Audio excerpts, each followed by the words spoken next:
Good morning, students. Myself, Krunal Somani, your maths faculty at Aradhya Classes, CTM. વિદ્યાર્થી મિત્રો, આજે આપણે વિધેયનો concept start કરીએ છીએ. લાસ્ટ લેક્ચરમાં આપણે સંબંધનો કન્સેપ્ટ ક્લિયર કર્યો, સ્વવાચક, સંમિતતા અને પારંપરિકતા. હવે આપણે જોઈએ તો વિધેય. તો વિધેયને આપણે અંગ્રેજીમાં કહીએ છીએ ફંક્શન. તો સૌપ્રથમ આપણે વિધેયની વ્યાખ્યા ક્લિયર કરીએ, જે આપણે 11મા ધોરણની અંદર કમ્પ્લીટ કરી હતી. વિધેય, બરાબર. તો વિધેય એટલે શું? તો વિધેય વ્યાખ્યાયિત છે તેવું ક્યારે કહેવાય? તો સૌથી પહેલા તો બે ગણ એ અને બી માટે, અરિક્ત ગણ એ અને બી માટે, અરિક્ત ગણ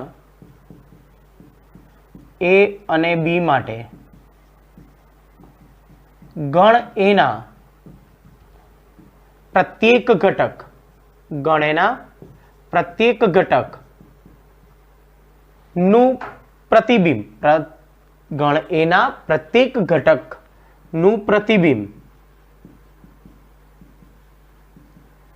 ગણ બીમાં હોય, ગણ બીમાં હોય, એટલે કે ગણ એના પ્રત્યેક ઘટક નું અનન્ય પ્રતિબિંબ, આપણે પરફેક્ટ શબ્દ લખીશું, ઘટકનું અનન્ય પ્રતિબિંબ, ઘટકનું અનન્ય પ્રતિબિંબ, એટલે કે એક અને માત્ર એક જ પ્રતિબિંબ ગણ બી માં પડે, એટલે કે ગણ એના પ્રત્યેક ઘટકનું અનન્ય પ્રતિબિંબ ગણ બી માં હોય તો તેને એ થી બી પરનું વિધેય કહે છે. એ થી બી પરનું વિધેય કહે છે. ધારો કે આપણે એક ઉદાહરણ લઈએ, જેને સંકેતમાં દર્શાવાય એફ એ થી બી પરનું વિધેય છે. ઉદાહરણ લઈએ, ધારો કે ગણ એ છે, અહીંયા ગણ બી છે. ગણ એમાં ઘટકો ધારો કે 1 2 3 4, ગણ બીમાં 5 8 9 15 20 25 આવા ઘટકો છે. ધારો કે આપણે ચર્ચા કરીએ તો એકનું પ્રતિબિંબ ધારો કે 9 છે, બેનું પ્રતિબિંબ 5, 3નું 25 અને 4નું 15, બરોબર. એટલે કે ગણ એના પ્રત્યેક ઘટક, જો દરેકે દરેક ઘટકનું પ્રતિબિંબ અહીંયા આગળ અનન્ય એક અને માત્ર એક જ પ્રતિબિંબ પડે છે. એકના બે પ્રતિબિંબ ન પડવા જોઈએ. ધારો કે એકનું પ્રતિબિંબ 9 છે, એકનું પ્રતિબિંબ 20 હોય, તો બે પ્રતિબિંબ થયા, તો પ્રતિબિંબ બે ન હોવા જોઈએ, પ્રતિબિંબ અનન્ય હોવું જોઈએ. સેકન્ડ થિંગ, ગણ એના પ્રત્યેક ઘટકનું પ્રતિબિંબ તો પડવું જ જોઈએ. અહીંયા એક પણ ઘટક બાકી ન રહેવો જોઈએ. અહીંયાથી બાકી રહેશે તો ચાલશે, પરંતુ ગણ એના પ્રત્યેક ઘટકનું અનન્ય પ્રતિબિંબ જો ગણ બી માં પડતું હોય તો તેને આપણે એ થી બી પરનું શું કહીએ છીએ? વિધેય કહીએ છીએ. ઓકે, તો મેઇન વિધેયની વ્યાખ્યા આપણે અહીંયા ક્લિયર કરી, જે આપણે 11મા ધોરણમાં શીખી ગયા હતા. હવે આપણે વિધેયના પ્રકાર જોઈએ, તો એમાં એનો પ્રકાર છે એક એક વિધેય. એક એક વિધેય, જેને આપણે અંગ્રેજીમાં કહીશું 1 1 ફંક્શન. હવે તો એક એક વિધેય ક્યારે કહેવાય? તો એના માટે આપણે સૌથી પહેલા તો વ્યાખ્યા ક્લિયર કરીએ. બે રીતે આપણે એની વ્યાખ્યા ક્લિયર કરીએ છીએ. પહેલો પોઈન્ટ, ધારો કે જો એફ એ એક્સ થી વાય પરનું વિધેય હોય, એફ એ એક્સ થી વાય પરનું વિધેય છે, four every x1 x2 belongs two capital x, એટલે કે પ્રદેશ, પ્રદેશના બે ઘટકો લીધા, બંને ઘટકો જુદા જુદા હોય, x1 is not equals to x2 implies fx1 is not equals to fx2, એટલે કે બે જુદા જુદા ઘટકો માટે જુદી જુદી ઇમેજ, fx1 એટલે કે એનું પ્રતિબિંબ, બે જુદા જુદા ઘટક લેવાના પ્રદેશમાંથી એમનું પ્રતિબિંબ કેવું મળવું જોઈએ? જુદું જુદું. ઓકે, બે જુદા જુદા ઘટક લઈએ તો બંનેના પ્રતિબિંબ કેવા છે? જુદા જુદા છે. ધારો કે એકનું પ્રતિબિંબ 9 છે, 3નું પ્રતિબિંબ પણ 9 પડતું હોય તો વિધેય તો થાય, કેમ કે અનન્ય પ્રતિબિંબ છે બંનેના, બરોબર. એકમાંથી બે ઇમેજ ના નીકળવી જોઈએ, પરંતુ બે જુદા જુદા ઘટકને પ્રતિબિંબ સમાન પણ હોઈ શકે. ઓકે, તો એટલે બે જુદા જુદા ઘટક લો તો એમના પ્રતિબિંબ જો જુદા જુદા મળે તો એવા વિધેયને આપણે કહીએ છીએ એક એક વિધેય કહીએ છીએ. તો x1 is not equals to x2, બે જુદા જુદા ઘટકો, એમની ઇમેજ એટલે કે પ્રતિબિંબ જુદા જુદા, તો એવા વિધેયને આપણે કહીએ છીએ એક એક વિધેય. ઓકે, હવે આ જ એક એક વિધેયની આપણે બીજી રીતે વ્યાખ્યા જોઈએ. ઓર, ઓકે, જેને આપણે સમાનાર્થી પ્રેરણના નિયમ મુજબ, સમાનાર્થી પ્રેરણ એટલે શું? તો કે આ જો તો પ્રકારનું વિધેય થયું, આ પ્રેરણ છે. જો તો પછીનું વિધાન આ છે, એટલે કે બંને વિધાનોની આપણે અદલાબદલી કરીશું અને બંનેના નિષેધ લખીએ છીએ, જેને આપણે સમાનાર્થી પ્રેરણ કહીએ છીએ. તો સમાનાર્થી પ્રેરણ મુજબ સમાનાર્થી પ્રેરણ મુજબ શું થાય એની વ્યાખ્યા? તો બંનેના પક્ષ અને જે સાધ્ય જે છે સાબિત કરવાનું હતું એ બંનેની અદલા બદલી થાય, એટલે કે fx1 is equals to fx2 implies x1 is equals to x2. Okay, for every x1 x2 belongs to x.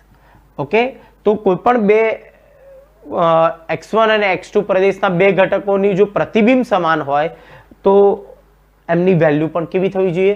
સમાન. તો આપણે એને સમાનાર્થી પ્રેરણ મુજબ આ વિધેયને પણ એક એક વિધેય કહી શકાય. એટલે ડિપેન્ડન્ટ ઓન ક્વેશ્ચન આપણે જુદા જુદા બંને મેથડો છે એનો ઉપયોગ કરીશું. તો ક્યારે એનો ઉપયોગ કરવો આપણે એક્ઝામ્પલ્સમાં સમજૂતી આપીશું. પહેલો નિયમ કે બે જુદા જુદા વિધેય બે જુદી જુદી સંખ્યા પ્રદેશમાંથી લો, બંનેનું ઇમેજ પ્રતિબિંબ જુદું જુદું મળવું જોઈએ. બીજું કે જો પ્રતિબિંબ સમાન હોય તો વેલ્યુઝ x1 અને x2 પણ સમાન હોય તો એવા વિધેયને આપણે એક એક વિધેય કહીએ છીએ. ઓકે, અને જો એક એક વિધેય ન હોય તો તેવા વિધેયને આપણે અનેક એક વિધેય કહીશું. ઓકે, જો વિધેય એક એક વિધેય નથી, જો વિધેય એક એક વિધેય નથી તો તેવા વિધેયને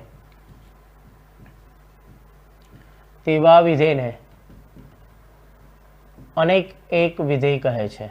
અનેક એક વિધેય કહે છે. ઓકે, જેને આપણે અંગ્રેજીમાં મેની વન ફંક્શન પણ કહી શકીએ છીએ.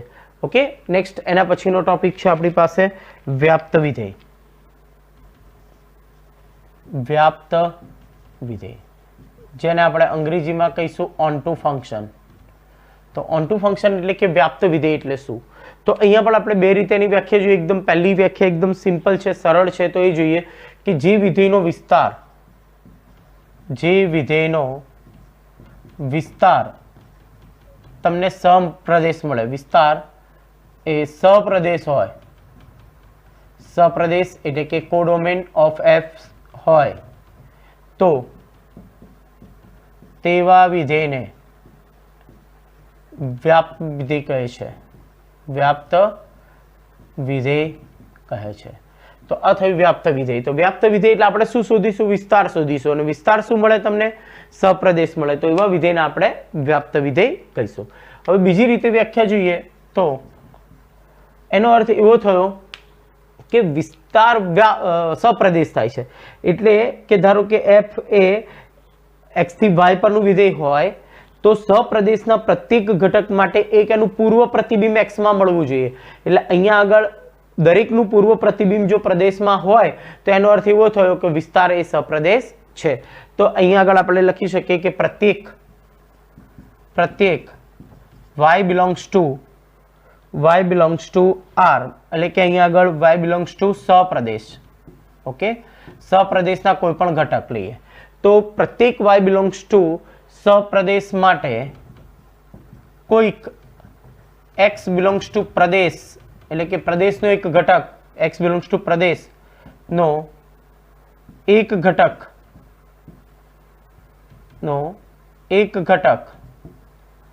એવો મળે કે જેથી fx બરાબર y થાય તો f એ વ્યાપ્ત વિધેય છે તેમ કહેવાય. વ્યાપ્ત વિધેય છે તેમ કહેવાય. એટલે જો વિદ્યાર્થી મિત્રો અહીંયા આગળ બે રીતે વ્યાખ્યા થઈ. પહેલી વ્યાખ્યા ખૂબ સરળ છે. આપણે વિસ્તાર શોધી નાખીશું. વિસ્તાર એ સપ્રદેશ મળવું જોઈએ, સપ્રદેશના તમામ ઘટકો આવી જવા જોઈએ તો એને આપણે વ્યાપ્ત વિધેય કહીએ છીએ. ઓકે, અને બીજી વ્યાખ્યા છે કે પ્રત્યેક y belongs to સપ્રદેશ, સપ્રદેશના પ્રત્યેક ઘટક માટે એક અનન્ય પૂર્વ પ્રતિબિંબ એ આપણને x માં એવું ઘટક મળે કે જેથી fx બરાબર y થાય તો આપણે એને વ્યાપ્ત વિધેય કહીશું. એટલે કે એક એક અને વ્યાપ્ત વિધેયના કન્સેપ્ટ ઉપર આધારિત હવે આપણે નેક્સ્ટ એક્સરસાઇઝ સ્ટાર્ટ કરીશું. તો એ પહેલા તમને બંનેની વ્યાખ્યા અને એના જે નિયમો છે ક્લિયર હોવા જોઈએ.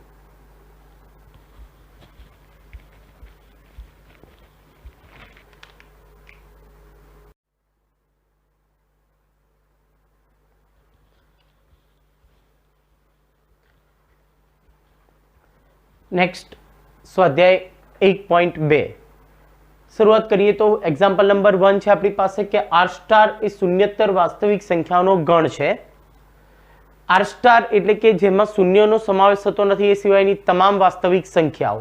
એટલે આર સ્ટાર બરાબર તમે r-0 લખી શકો છો.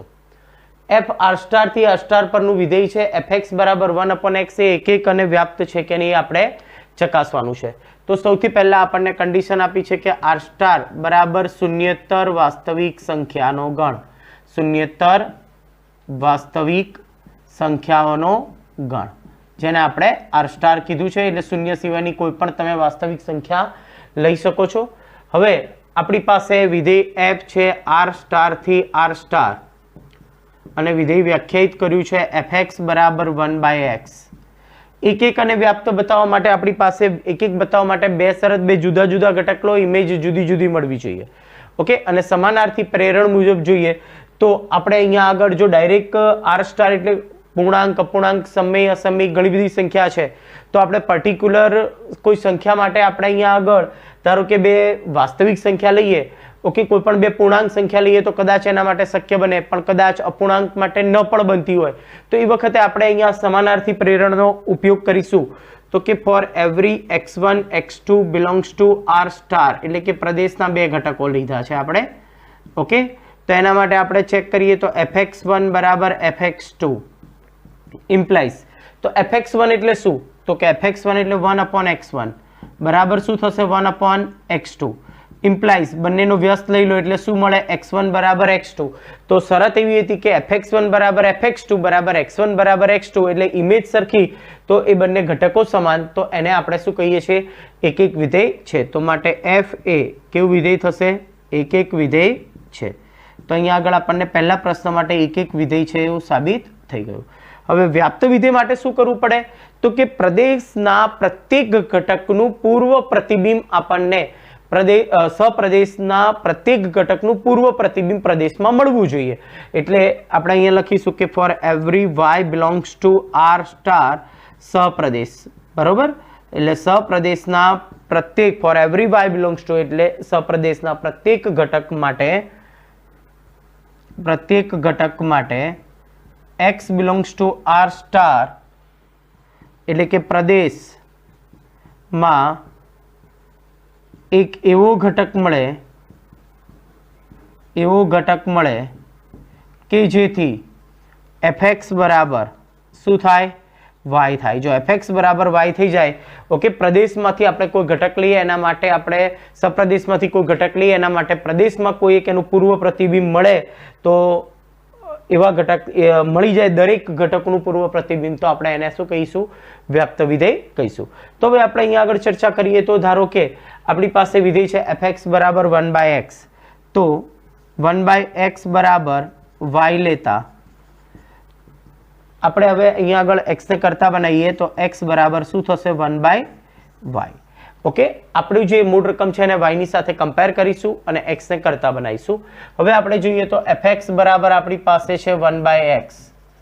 તો માટે f ઓફ x ની જગ્યાએ આપણે શું મૂકીશું? 1/y. તો આપણને શું મળશે? y. એનો અર્થ એવો થયો fx બરાબર y મળી ગયા એટલે દરેક ઘટકનું પૂર્વ પ્રતિબિંબ આપણને પ્રદેશમાં મળે છે. ઓકે, તો માટે f એ કેવું વિધેય થશે? વ્યાપ્ત વિધેય છે. વ્યાપ્ત વિધેય છે. તો પહેલા પ્રશ્ન માટે એ એક એક અને વ્યાપ્ત બંને છે. હવે એમાં જ બીજો પ્રશ્ન પૂછેલો છે આપણને કે જો આર સ્ટાર પ્રદેશના બદલે n લેવામાં આવે.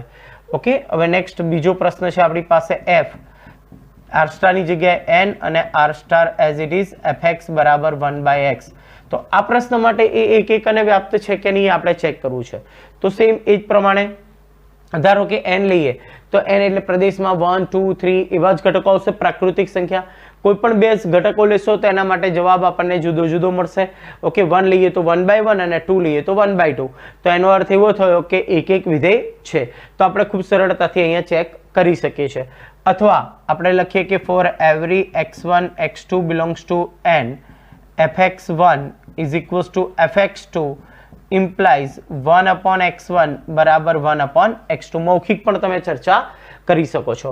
ઓકે, તો વ્યસ્ત લઈએ બંનેના એટલે x1 બરાબર x2. તો માટે f એ કેવું વિધેય થશે? એક એક વિધેય છે. તો f એ એક એક વિધેય છે. ઓકે, બીજો પ્રશ્ન, વ્યાપ્ત વિધેય માટે આપણે વિસ્તાર શોધીએ છીએ. જો અહીંયા આગળ એક મેથડ આ તો છે જ, પણ વિસ્તાર આપણે સરળતાથી શોધી શકીશું, કારણ અહીંયા આગળ આપણને n ગણ આપ્યો છે. આર સ્ટારની કમ્પેરમાં n એક ખૂબ નાનો ગણ થશે, છે અનંત સભ્યો, પણ આપણે અહીંયા આગળ પ્રાકૃતિક સંખ્યાઓ છે તો રેન્જ ઓફ f શોધી નાખીએ, વિસ્તાર શોધી નાખીએ. ચલો, 1 મૂકો તો તમને શું મળશે? 1. 2 મૂકું તો 1/2, 3 મૂકીએ તો 1/3, 4 મૂકીએ તો 1/4. ઓકે, તો હંમેશા પોઝિટિવ સંખ્યા જ આવવાની છે, આમાં નેગેટિવ સંખ્યા પણ છે આર સ્ટારની અંદર, એટલે કે સહપ્રદેશ ક્યારે મળવાનો નથી. Is not equals to R star.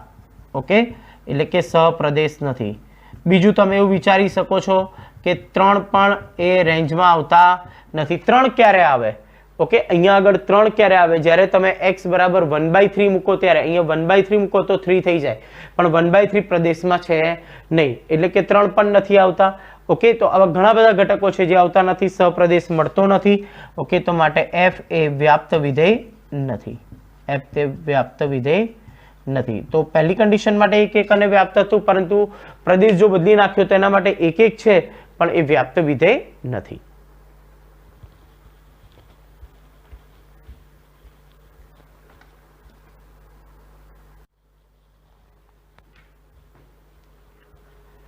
Next example number 2.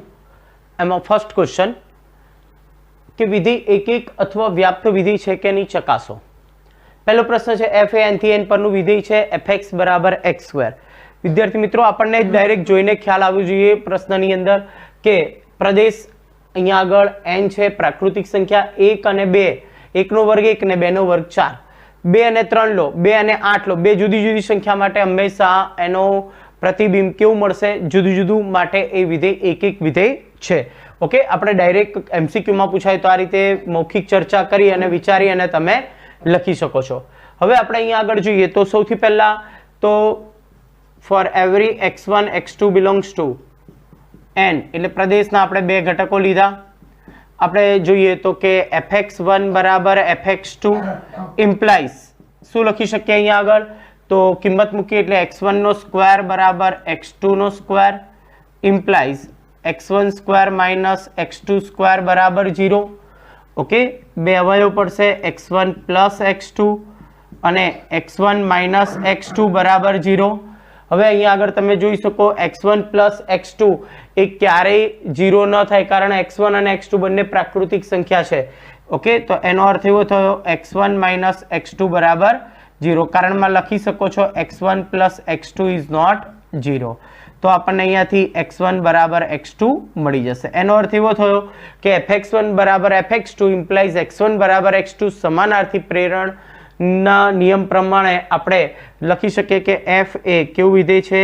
1 1 વિધેય છે. અથવા તમે એવું પણ લખી શકો છો કે અહીંયા પ્રત્યેક કોઈ પણ બે જુદા જુદા ઘટક, પ્રદેશના બે જુદા જુદા ઘટક માટે એનું પ્રતિબિંબ એ કેવું મળશે? જુદું જુદું મળશે, માટે f એ 1 1 વિધેય છે. હવે આપણે અહીંયા આગળ વિસ્તાર શોધી નાખીએ. તો વિસ્તાર એટલે રેન્જ ઓફ f. વિસ્તાર સહપ્રદેશ મળવો જોઈએ તો 1 મૂકો અહીંયાથી, તો 1 નો વર્ગ 1, 2 મૂકું તો 4, 3 મૂકું તો 9, 4 મૂકીએ તો 16, 5 મૂકીએ તો 25. તો આવા જ ઘટકો આપણને મળશે. ઓકે, તમે જોઈ શકો છો is not equals to n. Okay, સહપ્રદેશ નથી. ઓકે, તો વિસ્તાર શું મળવું જોઈએ? સહપ્રદેશ. તો is not equals to n, સહપ્રદેશ નથી. ઓકે, અથવા કારણમાં લખી શકો 3 does not belongs to range of f. Okay, અને રેન્જ ઓફ f સહપ્રદેશ n છે, એમાં 3 2 આવા ઘણા બધા ઘટકો નથી. ઓકે, તો માટે f એ વ્યાપ્ત વિધેય નથી. વ્યાપ્ત વિધેય નથી, એટલે વિસ્તાર સહપ્રદેશ મળવો જોઈએ તો વિસ્તાર સહપ્રદેશ નથી. એટલે દરેક ઘટક માટે અનન્ય પ્રતિબિંબ ત્યાં આગળ હોવું જોઈએ. ઓકે, તો આમાંથી આપણે ધારો કે 3 લઈએ. ઓકે, તો સહપ્રદેશમાં અહીંયા આગળ 3 ક્યારેય મળવાના નથી. 3 ક્યારે આવે? જ્યારે √3 હોય ત્યારે. ઓકે, તો વ્યાપ્ત વિધેય નથી. બીજા નંબરનો એક્ઝામ્પલ જો, સેમ એક્ઝામ્પલ છે, ફક્ત પ્રદેશ અને સહપ્રદેશ બદલાઈ ગયા છે. તો અહીંયા પ્રદેશ z બરાબર શું લઈ શકો તમે? 0 plus or minus 1 plus or minus 2 plus or minus 3 up to and so on. Okay, તો આપણે અહીંયા જુદા જુદા બે ઘટકો લઈએ અને એમનો ઇમેજ જુદી જુદી મળવી જોઈએ. તો અહીંયા આગળ જો વિદ્યાર્થી મિત્રો આપણે લોજિકલ વિચારી શકીએ કે 2 અને -2 લઈએ ઓકે, બંને જુદા જુદા છે પરંતુ બંનેના વર્ગ કેવા છે? સમાન છે. એટલે બે જુદા જુદા ઘટક માટે એમનું પ્રતિબિંબ કેવું મળશે? સમાન મળશે. તો તમે અહીંયા લખો છો, ધારો કે x1 બરાબર 2 અને x2 બરાબર -2 માટે x1 is not equals to x2, પરંતુ fx1 કેટલા થશે? તો fx1 એટલે 2 નો વર્ગ 4. fx2 કેટલા થશે? તો કે -2 નો વર્ગ કેટલા થશે? 4. તો બે જુદા જુદા ઘટક માટે ઇમેજ એટલે પ્રતિબિંબ કેવું મળે છે? સમાન મળે છે. ઓકે, તો માટે f એ એક વિધેય નથી. f એ એક વિધેય નથી, કારણ બે જુદા જુદા ઘટક માટે તમને ઇમેજ પ્રતિબિંબ કેવું મળે છે? સમાન મળે છે. ચલો નેક્સ્ટ, હવે આપણે વાત કરીએ રેન્જ ઓફ f એટલે વિસ્તાર. વિસ્તાર એટલે પ્રદેશ, એમાંથી જુદા જુદા ઘટકો મૂકો. ચલો 0 મૂકો તો શું મળશે આપણને? 0. 1 મૂકીએ તો 1, 2 મૂકીએ 4, 3 મૂકીએ 9, 4 મૂકીએ 16. ઓકે, -1 મૂકો એટલે 1 આવી ગયા. -2 નો વર્ગ 4 એટલે આ જ ઘટકો આપણને મળશે. એટલે વિસ્તાર આપણને હંમેશા જોઈ શકીએ છીએ z સપ્રદેશ મળવાનો નથી. Is not equals to z, સપ્રદેશનો z મળશે નહીં, કારણ z ની અંદર નેગેટિવ સંખ્યા પણ આવે, આમાં તો બધી પોઝિટિવ. પોઝિટિવમાં પણ અમુક ઘટકો છે ને, એટલે વિસ્તાર સપ્રદેશ નથી. ઓકે, તો માટે f એ વ્યાપ્ત વિધેય નથી. f એ વ્યાપ્ત વિધેય નથી. ઓકે, ચાલો નેક્સ્ટ, એના પછી ત્રીજા નંબરનો પ્રશ્ન જોઈએ. f r થી r પરનું વિધેય છે. દરેક દાખલામાં વિધેય સેમ છે, fx બરાબર x2, ફક્ત પ્રદેશ અને સપ્રદેશ બદલાય છે. f r થી r પરનું વિધેય હોય, fx બરાબર x2 છે. તો આપણે અહીંયા જોઈએ તો આ જ કન્ડિશન થઈ, કેમ કે r એટલે વાસ્તવિક સંખ્યાઓ. તો કે for every x1 x2 belongs two r, તો x1 બરાબર આપણે 2 લઈએ અને x2 બરાબર -2 લઈએ. અહીં x1 is not equals to x2, પરંતુ બે જુદા જુદા ઘટકો, પરંતુ f ઓફ 2 બરાબર 2 સ્ક્વેર બરાબર 4 અને f ઓફ -2 બરાબર -2 નો સ્ક્વેર બરાબર 4. એટલે બે જુદા જુદા ઘટકો, જવાબ કેવા મળે છે આપણને? સમાન મળે છે. માટે f એ એક વિધેય નથી. ઓકે, f એ એક વિધેય નથી. એટલે બે જુદી જુદી સંખ્યા માટે સમાન ઇમેજ મળે છે. ઓકે, તો એનો અર્થ એવો થયો એક વિધેય નથી. હવે વ્યાપ્ત વિધેય માટે જોઈએ તો વિસ્તાર સુધી રેન્જ ઓફ f. તો x2 એટલે હંમેશા પોઝિટિવ સંખ્યા, r માંથી કોઈ પણ તમે સંખ્યા મૂકો એ હંમેશા પોઝિટિવ મળશે. એટલે r પ્લસ યુનિયન 0. ઓકે, તો તમે એને 0 ટુ ઇન્ફાઇનાઇટ પણ લખી શકો છો. Is not equals to r મળતા નથી. r એટલે સપ્રદેશ મળતા નથી, એટલે વિસ્તાર સપ્રદેશ નથી. ઓકે, માટે f એ વ્યાપ્ત વિધેય નથી. વ્યાપ્ત વિધેય નથી એવું તમે લખી શકો. બીજી વસ્તુ કે વિદ્યાર્થી મિત્રો, જ્યારે r થી r હોય અને દ્વિઘાત હોય એટલે પર્વલય મળે, અને પર્વલય માટે આપણે અહીંયા આગળ એવી રીતે પણ ડિસ્કસ કરી શકીએ છીએ કે ધારો કે fx બરાબર x2. ઓકે, આનો ગ્રાફ છે. હવે અહીંયા આગળ તમે x અક્ષને સમાંતર રેખા દોરો કે જે આલેખને છેદતી હોય. જો બે ભિન્ન બિંદુમાં છેદે તો એ ક્યારેય એક વિધેય થાય નહીં, વ્યાપ્ત વિધેય થાય નહીં. એક અને માત્ર એક જ બિંદુમાં છેદે, x અક્ષને સમાંતર રેખા દોરવામાં આવે અને આપેલ આલેખને જો એક અને માત્ર એક જ બિંદુમાં છેદે તો એવા વિધેયને આપણે એક વિધેય કહી શકીએ. એટલે કે આલેખ પરથી પણ તમે ખૂબ સરળતાથી એનો એક વિધેય છે કે નહીં નક્કી કરી શકો, જે તમે MCQ સોલ્વ કરવા માટે ખૂબ સરળ પડશે.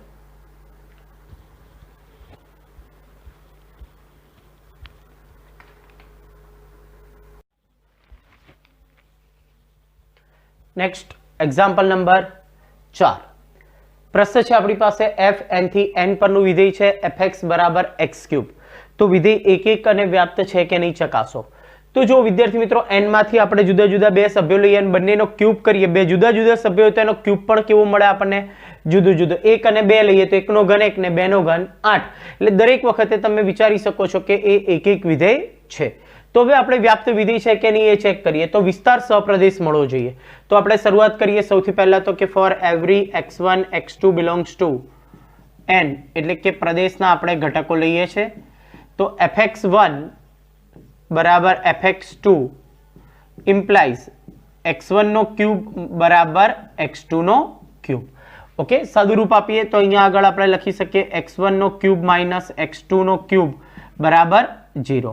અવયવ પાડીએ તો x1 માઇનસ x2, બીજો અવયવ પડશે x1 square plus x1 x2 plus x2 નો સ્ક્વેર બરાબર 0. ઓકે, અહીંયા આગળ આ બિલોંગ્સ ટુ n છે, x1 x2 n ના ઘટકો છે. ધન પદોનો સરવાળો હંમેશા ધન થાય એટલે ક્યારેય શૂન્ય નથી. ઓકે, તો માટે x1 માઇનસ x2 બરાબર 0. કારણ લખીએ તો કે x1 square plus x1 x2 plus x2 નો square is not equals to 0. Okay, તો આપણે અહીંયા લખી શકીએ કે x1 બરાબર x2, એટલે માટે f એ કેવું વિધેય થઈ ગયું? એક એક વિધેય છે. f એ એક એક વિધેય છે. એટલે આપણો પહેલો પ્રશ્ન અહીંયા કમ્પ્લીટ થયો. બીજો પોઈન્ટ આપણને આ કહે છે કે વ્યાપ્ત વિધેય છે કે નહીં. તો વ્યાપ્ત વિધેય માટે આપણે વિસ્તાર શોધી નાખીએ. તો વિસ્તાર રેન્જ ઓફ f, તો આપણે પ્રદેશના જુદા દરેક ઘટકો 1 બાય 1 મૂકીએ. 1 નો ઘન 1 થશે, 2 નો ઘન 8 થશે, 3 નો ઘન 27 થશે, 4 નો ઘન 64 up to and so on. Okay, તો is not equals to n, સહપ્રદેશ મળતો નથી આપણને. ઓકે, તો સહપ્રદેશ નથી માટે f એ વ્યાપ્ત વિધેય નથી. વ્યાપ્ત વિધેય નથી. બીજા નંબરનો પ્રશ્ન છે, 5મા નંબરનો તમારે સેલ્ફ ટ્રાય કરવાનો છે. ઓકે, તો આ જે પ્રશ્ન ગણ્યો એ જ પ્રમાણે આપણે પ્રદેશના બે જુદા જુદા ઘટકો લઈ લો. ધારો કે ઝેડમાંથી આપણે બે ઘટકો લઈએ અને એના માટે આપણે શોધીશું તો આ જ પ્રમાણે આપણે શોધીએ. ઓકે, તો fx1 બરાબર fx2 બરાબર x1 બરાબર x2 સાબિત કરીશું અને પછી સપ્રદેશ આપણે વિસ્તાર શોધીએ. તો ઝેડમાંથી વિસ્તાર શોધો એટલે 0 મૂકો તો 0, 1 મૂકીએ એટલે 1, 2 મૂકીએ એટલે 8. ઓકે, તો 2 મૂકતા 8 મળશે, 1 મૂકતા 1 એટલે વચ્ચેના ઘટકો માટેના કોઈ જ જવાબ આપણને મળશે નહીં, એટલે સપ્રદેશ થશે નહીં, એટલે વ્યાપ્ત વિધેય પણ નથી. એટલે 5મા નંબરનો પ્રશ્ન તમારે સેલ્ફ ટ્રાય ગણવાનો છે.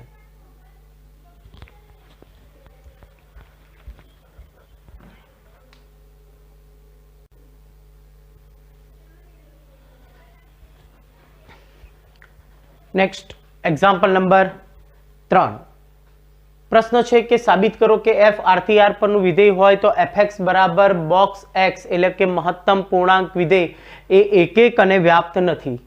ઓકે, તો આપણે એક એક્ઝામ્પલથી શરૂઆત કરીએ. તો પ્રદેશના કોઈ પણ બે ઘટક લો. ધારો કે તમે 2 અને 3 લો તો 2 નો બોક્સ 2 થાય, 3 નો બોક્સ 3 થાય. બે જુદા જુદા જવાબ જુદો જુદો મળે. પરંતુ વિદ્યાર્થી મિત્રો લોજિક વિચારો કે x belongs two r, r એટલે કે પ્રદેશમાંથી ધારો કે x1 બરાબર 2.8 અને x1 બરાબર 2.9 માટે બરોબર f of x1 શું થાય? 2.8 નો બોક્સ કેટલો થશે? 2. અને f of x2 એટલે 2.9 નો બોક્સ કેટલો થશે? 2. એટલે બે જુદા જુદા ઘટકો, જવાબ કેવા મળ્યા? સમાન. ઓકે, અહીં x1 is not equals to x2 implies fx1 બરાબર fx2 એટલે સમાન મળે છે, માટે f એ એક એક વિધેય નથી. ઓકે, બે જુદા જુદા ઘટક માટે તમને જવાબ કેવા મળે છે? સમાન મળે છે, માટે એક એક વિધેય નથી. સેકન્ડ પોઈન્ટ જોઈએ તો કે વ્યાપ્ત વિધેય છે કે નહીં, એટલે આપણે વિસ્તાર શોધીએ.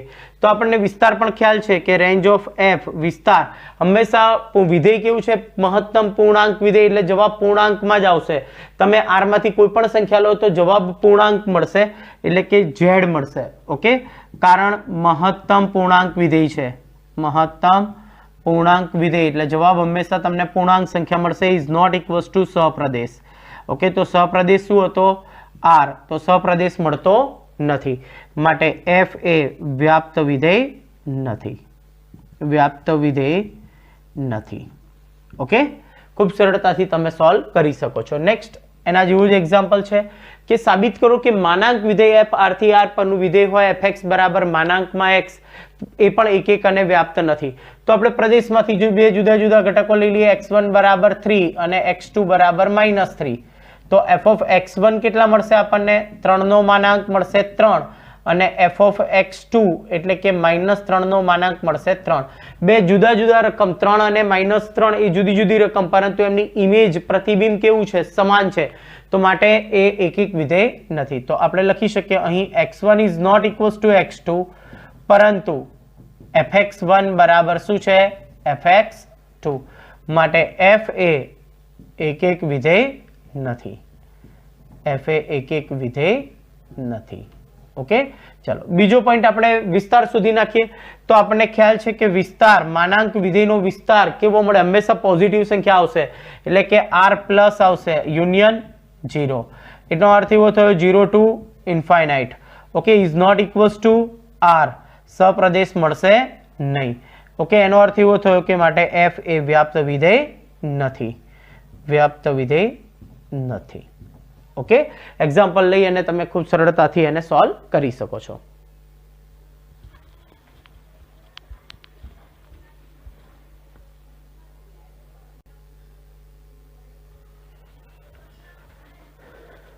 Next example number 5. પ્રશ્ન છે કે સાબિત કરો કે ચિહ્ન વિધેય.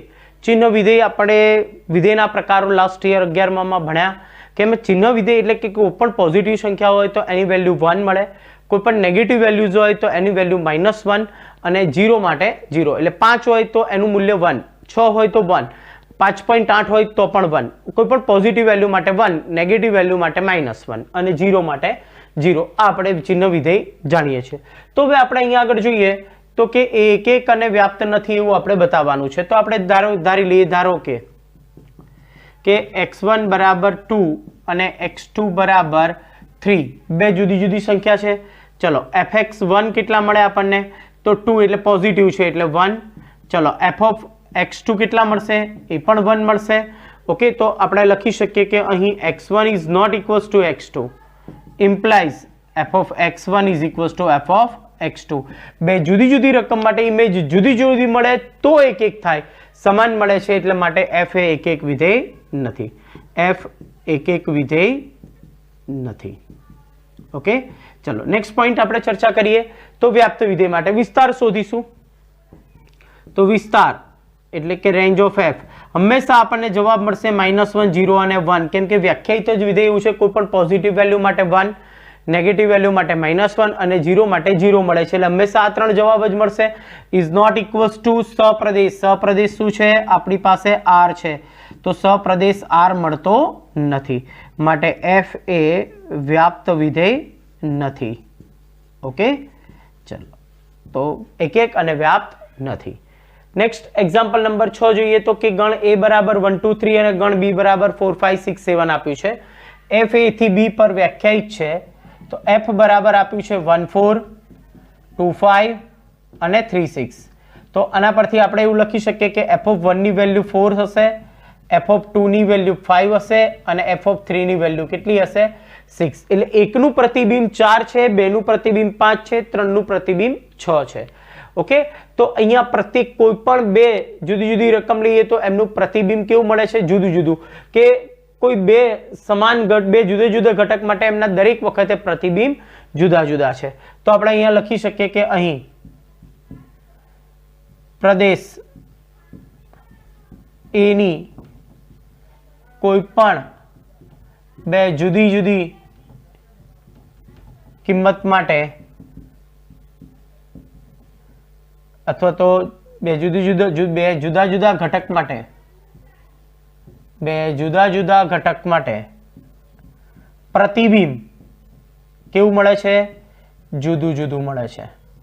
ઓકે, તો જુદું જુદું મળે છે એનો અર્થ એવો થયો કે બે ઘટકો જુદા જુદા, પ્રતિબિંબ જુદા જુદા, તો માટે f એ એક એક વિધેય છે એવું આપણે લખી શકીએ. અને તમે અહીંયા જોઈ શકો છો કે કોઈ 1 છે તો એનું ઇમેજ 4 2 5 3 6 એટલે દરેક ઘટકોના પ્રતિબિંબ જુદા જુદા છે, માટે એ એક એક વિધેય છે.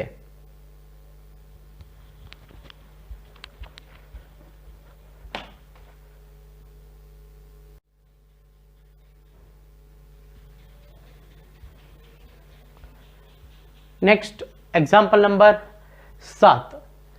7મા પ્રશ્નમાં બે પ્રશ્નો આપ્યા છે. બંને વિધેય માટે આપણે ચેક કરવાનું છે એક એક વિધેય છે કે નહીં અને વ્યાપ્ત વિધેય છે કે નહીં. વિદ્યાર્થી મિત્રો, અહીંયા આગળ આપણે પહેલા થિયોરેટિકલ સોલ્વ કરીએ છીએ, પછી રકમ જોઈને આપણને ખ્યાલ આવી જવો જોઈએ અમુક પ્રકારની રકમ માટે, તો એની ચર્ચા આપણે પછી કરીએ. પહેલા આપણે જોઈએ કે r થી r fx બરાબર 3 - 4x આપણને આપેલા છે. તો પહેલો પોઈન્ટ આપણે જોઈએ તો કે for every x1 x2 belongs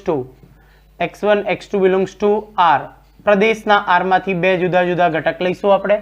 okay, તો એના માટે આપણે fx1 બરાબર fx2 ઇમ્પ્લાઇઝ, તો fx1 શું થશે 3 - 4x1 બરાબર 3 - 4x2, fx1 બરાબર fx2. સાદું રૂપ આપીએ એટલે બંને બાજુથી 3 3 કેન્સલ થાય, -4x1 બરાબર -4x2 ઇમ્પ્લાઇઝ -4 - 4 કેન્સલ થશે એટલે x1 બરાબર x2. તો fx1 બરાબર fx2 ઇમ્પ્લાઇઝ x1 બરાબર x2, એટલે કે સમાનાર્થી પ્રેરણ મુજબ કે f એ કેવું વિધેય થઈ જશે? એક વિધેય છે. f એ એક વિધેય છે. ઓકે, ચલો નેક્સ્ટ એના પછીનો પોઈન્ટ જોઈએ કે f એ એક વિધેય તો થઈ ગયું. હવે વ્યાપ્ત વિધેય બતાવવા માટે તો આપણે એનો વિસ્તાર શોધવો પડે. તો વિસ્તાર શોધવા માટે અહીંયા આપણે r માંથી કિંમતો મૂકી શકીએ, પરંતુ પૂર્ણાંક, અપૂર્ણાંક, સમય, અસમય દરેક સંખ્યાઓ માટે એ આપણે મૂકી અને ચેક કરવું પડે, એટલે થોડું કોમ્પ્લિકેટેડ થાય. તો એ વખતે આપણે એની પ્રોપર વ્યાખ્યા મુજબ આપણે જોઈએ તો કે પ્રત્યેક y બિલોંગ્સ ટુ r, પ્રત્યેક y બિલોંગ્સ ટુ r એટલે સહપ્રદેશ. ઓકે, પ્રત્યેક y બિલોંગ્સ ટુ r સહપ્રદેશ માટે કોઈક ઘટક x બિલોંગ્સ ટુ r પ્રદેશ નો એવો મળે કે જેથી fx બરાબર શું થાય? y થાય. આનો અર્થ એવો થયો કે સપ્રદેશના દરેક ઘટકનું અનન્ય પૂર્વ પ્રતિબિંબ x માં મળવું જોઈએ. તો મળી જાય તો એનો અર્થ એવો થયો કે એ વ્યાપ્ત વિધેય છે. તો વ્યાપ્ત વિધેય સાબિત કરવા માટે આપેલી રકમને તમારે 3 - 4x બરાબર y લેતા એમાંથી આપણે x ને કરતા બનાવીશું. તો જુઓ કે -4x બરાબર કેટલા થશે? y - 3. તો માટે 4x બરાબર કેટલા થઈ જશે? 3 - y. તો x બરાબર મળશે 3 - y upon 4. આ x ની વેલ્યુ આપણા મૂળ વિધેય fx માં મૂકવાનું અને એનો જવાબ આપણને y મળવો જોઈએ. તો આપણે જોઈએ તો f of x બરાબર કેટલા છે આપણી પાસે? 3 - 4x. તો x ની વેલ્યુ આપણે અહીંયા આગળ મૂકીએ તો 3 - 4, x ની વેલ્યુ છે 3 - y/4. 4 4 કેન્સલ થશે એટલે 3 - 3 પ્લસ y, 3 3 કેન્સલ એટલે fx બરાબર શું મળ્યું? y મળ્યા. એનો અર્થ શું થયો કે માટે f એ વ્યાપ્ત વિધેય છે. વ્યાપ્ત વિધેય છે. તો આપણો પ્રશ્ન હતો કે એક અને વ્યાપ્ત છે કે નહીં? તો f એ એક અને વ્યાપ્ત છે. ઓકે, ચલો નેક્સ્ટ એના પછીનો પ્રશ્ન ચર્ચા કરીએ. તો fx બરાબર આપણને આપેલું છે 1 + x². તો સૌથી પહેલા આપણે જોઈએ અહીંયા આગળ તો એક છે કે નહીં, બરોબર? એટલે બે જુદી જુદી રકમ લઈએ તો એના માટેનો જવાબ કેવો મળવો જોઈએ? સમાન મળવો જોઈએ. પરંતુ બે જુદા જુદા તો જવાબ જુદો જુદો, તો એને આપણે એક કહીશું. પણ રકમને જોઈને આપણને ખ્યાલ આવી જવો જોઈએ કે એક છે કે નહીં. તો જો અહીંયા આગળ વિદ્યાર્થી મિત્રો આપણે પ્રદેશમાંથી 2 અને -2 લઈએ, 2 નો સ્ક્વેર 4 + 1 એટલે 5, -2 4 + 1 5. બે જુદા જુદા, જવાબ કેવો મળે છે? સમાન. તો x1 બરાબર 2 અને x2 બરાબર -2 લેતા ઓકે, f of x1 કેટલા મળશે તમને? 1 + 4 એટલે 5 અને f of x2 આપણને કેટલા મળશે? 1 + 4 ઓકે એટલે 5. એટલે કે આપણે અહીંયા જોઈ શકીએ છીએ કે x1 is not equals to x2 implies f of x1 is equals to fx2. બે જુદા જુદા, જવાબ સમાન. ઓકે, તો માટે f એ એક વિધેય નથી. f એ એક વિધેય નથી. હવે આપણે ચર્ચા કરીએ કે એ વ્યાપ્ત વિધેય છે કે નહીં. તો આપણે વિસ્તાર શોધવો પડે, તો વિસ્તાર શોધી નાખીએ. વિસ્તાર રેન્જ ઓફ f. તો જો x² નો વિસ્તાર હંમેશા કેવો મળે? ઓકે, વિસ્તાર માટે x² always greater than or equal to 0. તો 1 + x² is always greater than or equal to 1. તો આ તો આપણો fx થઈ ગયો. તો fx નો વિસ્તાર greater than or equal to 1. તો વિસ્તાર રેન્જ ઓફ f શું મળ્યું? 1 to infinite. Okay, is not equals to r. r એટલે સપ્રદેશ મળશે નહીં. એનો અર્થ એવો થયો કે f એ વ્યાપ્ત વિધેય નથી. વ્યાપ્ત વિધેય નથી. બરોબર? ઓકે, હવે જો વિદ્યાર્થી મિત્રો આપણે ચર્ચા કરીએ છીએ રકમ જોઈને આપણને ખ્યાલ કેવી રીતે આવે? આલેખ પરથી આપણે લાસ્ટ ટાઈમ પણ ચર્ચા કરેલી હતી કે અગાઉ પણ મેં સમજૂતી આપી કે આલેખ પરથી શોધી શકાય. તો અહીંયા હું એક આલેખ દોરું છું. તો આનો આલેખ આપણને કેવો મળે? તો આલેખ માટે આપણે બે બિંદુઓ લઈ લઈએ. ચલો x0 મૂકો એટલે y3, x0 એટલે y3 અને y0 મૂકી દઈએ તો 4x બરાબર 3 તો આપણને મળશે 3/4 અથવા બીજી કોઈ વેલ્યુ લઈએ આપણે x ની વેલ્યુ ધારો કે 1 લઈએ 1 મૂકો તો -4 એટલે 3 - 4 એટલે આપણને મળે -1 તો 1 માટે આન્સર કેટલો મળશે -1 ફરીથી રિપીટ કરીએ x ની વેલ્યુ આપણે કઈ મૂકીએ છીએ 1 મૂકીએ છીએ તો 1 મૂકતા આપણને આન્સર મળે છે -1 એટલે બિંદુ અહીંયા ક્યાંક મળશે આપણને બરોબર જો 2 મૂકો તો 8 થાય -8 3 - 8 એટલે -5 તો હજુ નીચે મળશે તો અહીંયા આગળ આપણે જોઈ શકીએ તો આપણને આલેખ કંઈક આ રીતે મળે છે બરોબર આલેખ પરથી ચર્ચા કરીએ છીએ કોઈ પણ વિધેયનો આપણે આલેખ દોરી નાખીએ અને આલેખ દોર્યા પછી x અક્ષને સમાંતર રેખા દોરો કોઈ પણ જગ્યાએ x અક્ષને સમાંતર રેખા દોરીએ તો આપેલ આલેખને જો એક જ બિંદુમાં છેદે ને તો એક એક અને વ્યાપ્ત હોય તો તમે જોઈ શકો છો અહીંયા આગળ કોઈ પણ જગ્યાએ તમે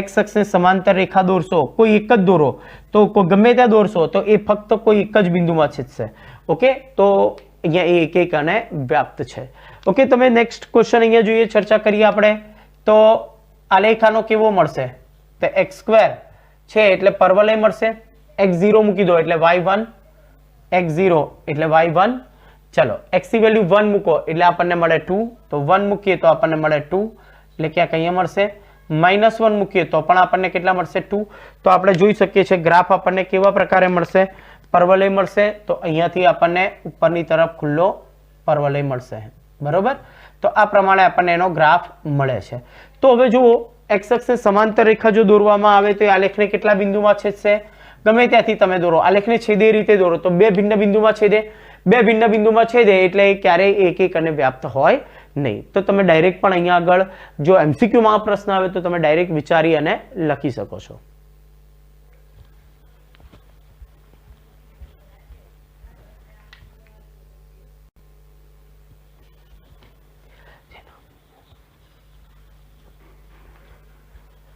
નેક્સ્ટ એક્ઝામ્પલ નંબર 9 9મા નંબરનો પ્રશ્ન છે કે f એ n થી n પરનું વિધેય છે fn બરાબર વિધેય વ્યાખ્યાયિત કર્યું છે કે જો n અયુગ્મ હોય તો n+1/2 અને જો n યુગ્મ હોય તો n/2 આ રીતે વ્યાખ્યાયિત કર્યું છે આપણે એક એક અને વ્યાપ્ત બતાવું છે તો સૌથી પહેલો પોઈન્ટ તો આપણે અહીંયા આગળ જોઈએ તો પ્રદેશ છે આપણી પાસે n તો ધારો કે n માંથી કોઈ આપણે અયુગ્મ સંખ્યા લઈ લઈએ ધારો કે n1 બરાબર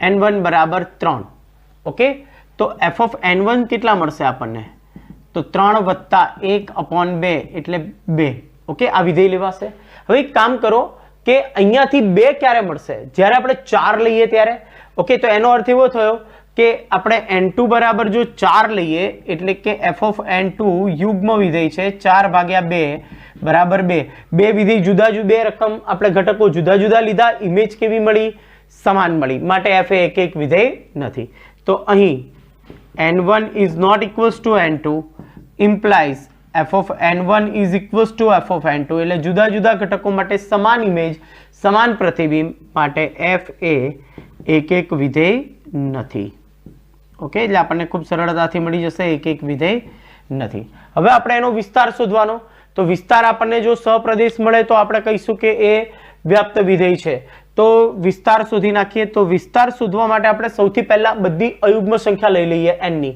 ચલો અયુગ્મ સંખ્યા 1 લો તો 1 લઈએ તો આપણને 2/2 એટલે 1 મળે 3 ને 1 4/2 એટલે 2 મળે ઓકે પછી આપણે અહીંયા આગળ લઈએ 6 ઓકે ધારો કે આપણે અયુગ્મ સંખ્યા લઈએ આપણે 5 5 ને 1 6/2 એટલે 3 બરોબર ચલો નેક્સ્ટ તો આપણે જુદી જુદી અયુગ્મ સંખ્યા લીધી જો અયુગ્મ સંખ્યા 1 લીધી તો 1 મળ્યા 3 લીધા તો 3 ને 1 4/2 એટલે 2 મળે છે 5 લીધા તો 5 ને 1 6/2 એટલે 3 7 લઈએ તો 8/2 એટલે 4 તો આવી સંખ્યા આપણને મળશે યોગ હવે જો યુગ્મ સંખ્યા લઈએ તો યુગ્મ સંખ્યા લઈએ એટલે આપણે 2 લઈએ તો આપણને કેટલા મળે 1 4 લઈએ તો આપણને મળે 4/2 એટલે 2 6 લઈએ તો 3 up to and so on તો એનો અર્થ એવો થયો બંનેનો યોગ કરો એટલે આપણને મળે 1 2 3 4 up to and so on બરાબર શું મળ્યું આપણને n n એટલે પ્રાકૃતિક સંખ્યાનો ગણ જે આપણને સહપ્રદેશ આપેલો હતો ઓકે તો સહપ્રદેશ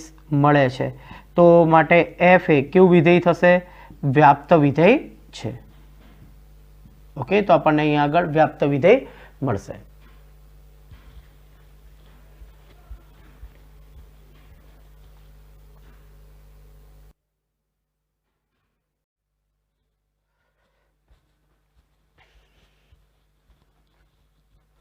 નેક્સ્ટ એક્ઝામ્પલ નંબર 10 પ્રશ્ન છે આપણી પાસે ગણ એટલે કે એ આપણને આપેલું છે r-3 એટલે r એટલે વાસ્તવિક સંખ્યા એમાંથી 3 લેવાના નથી. બી ગણ આપ્યો છે r-1 અને fx બરાબર x-2 upon x-3 દ્વારા વ્યાખ્યાયિત વિધેય હોય તો f એ થી બી પરનું વિધેય છે તો એ એક અને વ્યાપ્ત છે કે નહીં તે ચકાસો. ઇમ્પોર્ટન્ટ પ્રશ્ન છે વિદ્યાર્થી મિત્રો. આવી રીતે કે સમમી પદાવલી સ્વરૂપે તમને વિધેય આપેલું હોય તો એક અને વ્યાપ્ત આપણે ચેક કરવું હોય તો સૌથી પહેલા આપણે અહીંયા આગળ વિધેય છે f એ થી બી પરનું વિધેય છે. ઓકે, જ્યાં એ આપણને ખબર છે r-3 અને b r-1, fx આપણને આપ્યા છે x-2 upon x-3.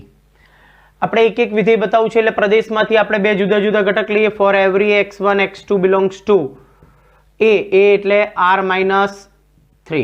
ઓકે, 3 સિવાયના કોઈ પણ બે ઘટકો આપણે લઈએ તો fx1 બરાબર fx2 ઇમ્પ્લાઇઝ fx1 એટલે શું થશે x1 - 2 upon x1 - 3 બરાબર x2 - 2 upon x2 - 3 ઇમ્પ્લાઇઝ. સાદુરૂપ આપી અને આપણે અહીંયા આગળ x1 બરાબર x2 સાબિત કરી દઈએ તો એ f એ એક વિધેય થશે. તો આપણે અહીંયા આગળ ચોકડી ગુણાકાર કરીએ x1 - 2 into x2 - 3 બરાબર x2 - 2 into x1 - 3. સાદુરૂપ આપીએ ગુણાકાર કરીએ એટલે x1 x2 - 3x1 - 2x2 + 6. અહીંયા જમણી બાજુ થશે x1 x2 - 3x2 - 2x1 + 6. બંને બાજુ આપણે ચેક કરીએ તો x1 x2 કેન્સલ થશે, બંને બાજુ +6 પણ કેન્સલ થશે. x1 વાળા પદો આપણે સાથે લખીએ તો અહીંયા થશે -3x1 - 2x2 આ બાજુ આવશે એટલે +2x1 -3x2 ઓલરેડી છે +2x2.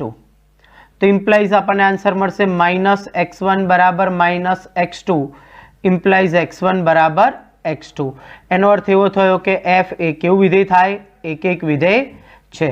તો અહીંયા આગળ આપણે fx1 બરાબર fx2 ઇમ્પ્લાઇઝ x1 બરાબર x2 એટલે f એ કેવું વિધેય થયું એક વિધેય છે. હવે વ્યાપ્ત વિધેય બતાવવા માટે આપણે શું કરીશું તો કે ધારો કે આપેલી મૂળ રકમ છે એને આપણે y સાથે સરખાઈ દઈએ અને x ને કરતા બનાવીએ અને એ x ની વેલ્યુ આપણે fx માં મૂકીશું. તો જો અહીંયા આગળ x - 2 બરાબર xy - 3y આપણે x ને કરતા બનાવવાના છે. તો અહીંયા આગળ x વાળા પદો સાથે લખીએ x - xy બરાબર -3y + 2. x સામાન્ય નીકળે એટલે અહીંયા વધશે 1 - y બરાબર 2 - 3y. x ને કરતા બનાવીએ તો x કરતા બનાવીએ તો 2 - 3y upon 1 - y. તો આપણને x ની વેલ્યુ મળી ગઈ.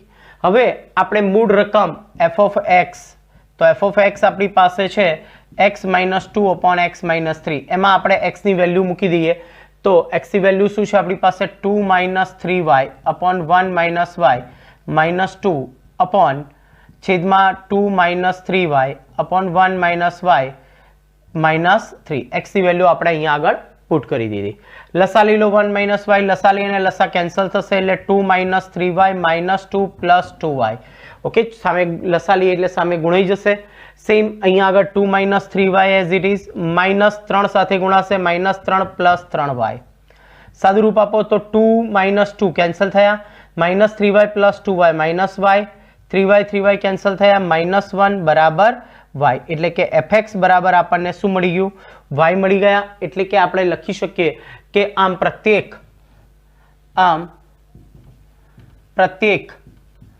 y belongs to b એટલે કે સહપ્રદેશ. Okay, y belongs to b સહપ્રદેશ માટે કોઈક x belongs to a Pradesh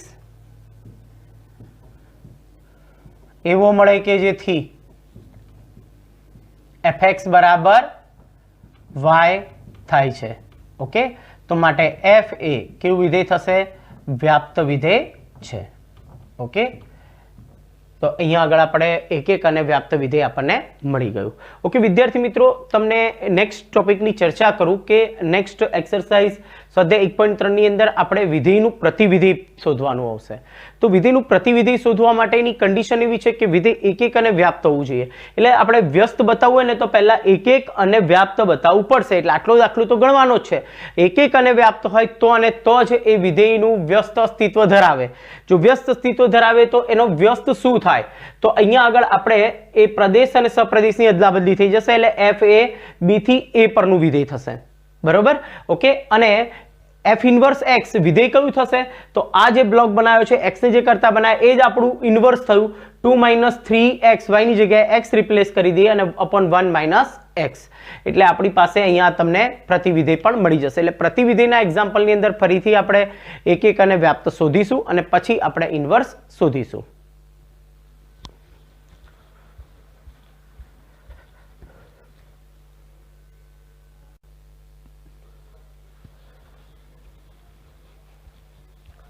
next example number 11. MCQ છે 11 અને 12 નંબરના પ્રશ્ન. f r થી r fx બરાબર x⁴ દ્વારા વ્યાખ્યાયિત છે. તો આપણે અહીંયા ચેક કરવાનું છે કે એક એક અને વ્યાપ્ત છે કે નહીં. બરોબર. તો સૌથી પહેલા તો જો MCQ સ્વરૂપે આવે ત્યારે આપણે ડાયરેક્ટ આપણને ખ્યાલ આવી શકે છે. તો f r થી r પરનું વિધેય છે fx બરાબર x⁴. ઓકે, તમે જોઈ શકો છો x⁴ એટલે વર્ગનો વર્ગ હંમેશા પોઝિટિવ વેલ્યુ જ આવવાની. તમે કોઈ પણ વેલ્યુ મૂકો પ્રદેશમાંથી તો આનો જવાબ હંમેશા કેવો આવશે? પોઝિટિવ આવશે. એટલે એનો અર્થ એવો થયો કે r પ્લસ યુનિયન 0. બરોબર, 0 પણ આવી શકે, ઋણ નહીં આવે. એટલે એનો અર્થ એવો થયો ક્યારેય વિસ્તાર સહપ્રદેશ થશે નહીં. બરોબર, એટલે વ્યાપ્ત વિધેય તો નથી જ. તો વ્યાપ્ત નથી એટલે આ ઓપ્શન આવશે. વ્યાપ્ત નથી એટલે કે સી અથવા ડી ઓપ્શન આવશે. તો આપણી પાસે એ અને બી ઓપ્શન કેન્સલ થઈ ગયા છે. બરોબર, એક આ લોજિકલ આપણે વિચાર્યું. બીજી વસ્તુ, હવે આપણે એક એક વિધેય માટે જોઈએ તો કે બે જુદી જુદી રકમ લો એના માટે જવાબ કેવા મળે? સરખા મળે. તો જુઓ અહીંયા આગળ x1 બરાબર 2 અને x2 બરાબર -2 લઈએ. બરોબર, તો f(2) કેટલા મળશે આપણને? 2⁴ એટલે 16. f(-2) કેટલા મળે? -2⁴ એટલે એ પણ 16. બે જુદા જુદા રકમ માટે જવાબ કેવો મળ્યો? સમાન મળ્યો.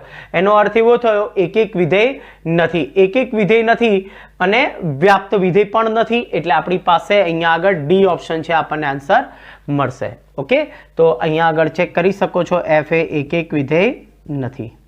એક એક વિધેય નથી. બરોબર, અને વ્યાપ્ત આપણે શોધ્યું તો કઈ રીતે?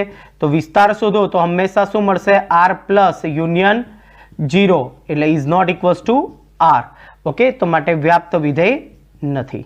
વ્યાપ્ત ત્યારે જ બને કે વિસ્તાર સહપ્રદેશ મળે ત્યારે. ઓકે, નેક્સ્ટ 12મા નંબરનો પ્રશ્ન જો f r થી r છે, fx બરાબર 3x છે. f r થી r પરનું વિધેય છે અને fx બરાબર 3x છે.